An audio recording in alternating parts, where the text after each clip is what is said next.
ની 3 બસમાં આગ લાગી છે।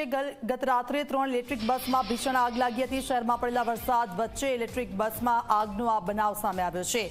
જેબીએમ કંપનીની બસમાં શોર્ટ સર્કિટને કારણે આગ ભભૂકી। વસ્ત્રાલના જાડેશ્વર બસ સ્ટોપ પાસે આ આગની ઘટના સામે આવી છે। બસ ડેપોમાં પડેલી હોવાથી મોટી જાનહાનિ ટળી ગઈ છે। ઘટનાને પગલે મુંબઈથી ટીમ આવીને તપાસ કરશે। બીઆરટીએસ તંત્રએ ઘટનાને પગલે તપાસ શરૂ કરી છે। તો આપ જુઓ, આજે ઘટના સામે આવી છે। બસ ડેપોમાં પડેલી હોવાથી મોટી જાનહાનિ ટળી ગઈ છે, પણ આગ કઈ રીતે લાગી તેને લઈને મુંબઈથી એક ટીમ આવશે ને ત્યારબાદ ખબર પડશે।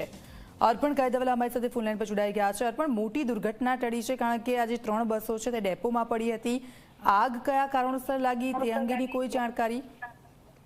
દીક્ષિતા, હાલ જે આ ઘટના બની ગત મોડી રાતની ઘટના છે તેની વધુ તપાસ કરતા જાણવા મળ્યું છે કે રાબેતા મુજબ બસને ચાર્જિંગમાં મૂકવામાં આવી હતી, એટલે કે ઇલેક્ટ્રિક બસ છે તો તેને નિયત સમયે ચાર્જ કરવામાં આવતી હોય છે, પરંતુ આ ચાર્જિંગ સમય દરમિયાન કોઈક શોર્ટ સર્કિટ થયું, જેના કારણે જે બસ ચાર્જ થઈ રહી હતી તેનામાં એકાએક આગ ફાટી નીકળી અને તેની નજીકમાં જ બીજી 2 બસ પણ પાર્ક થયેલી હતી, એટલે એક બસની આગની જ્વાળાઓ અન્ય 2 બસ સુધી પહોંચી હતી અને આમ કુલ 3 બસ જે છે ગત મોડી રાત્રે સંપૂર્ણ બળીને ખાખ થઈ ગઈ છે। જેના સવારનો દ્રશ્યોનો એક ફોટોગ્રાફ પણ આપણે સ્ક્રીન પર બતાવી રહ્યા છે કે એવું સંપૂર્ણ બળીને હાડપિંજર થઈ ગયું હોય બસની આખી જે બોડી છે, ચેસીસ છે તે જોવા મળે છે। એટલે હાલ જે શોર્ટ સર્કિટથી આગનો બનાવ પ્રાથમિક દ્રષ્ટિએ છે તેની વધુ તપાસ માટે જેબીએમ કંપની કે જે માલિકી છે બસની તેની મુંબઈથી ખાસ ટીમ અહીંયા આવશે અને તપાસ કરશે ને ફાઇનલ રિપોર્ટ આપશે કે ખરેખર ટેકનિકલ કારણ શું હતું।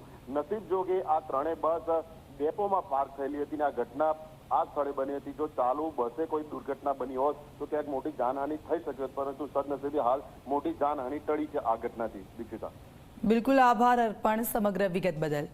તો આ 3 બસો ડેપોમાં પડી હતી અને તે દરમિયાન ચાર્જિંગ દરમિયાન શોર્ટ સર્કિટ થતા આગ લાગી હોવાનું સામે આવ્યું છે। હાલ તો શરૂઆત કરીએ સુપર મોર્નિંગ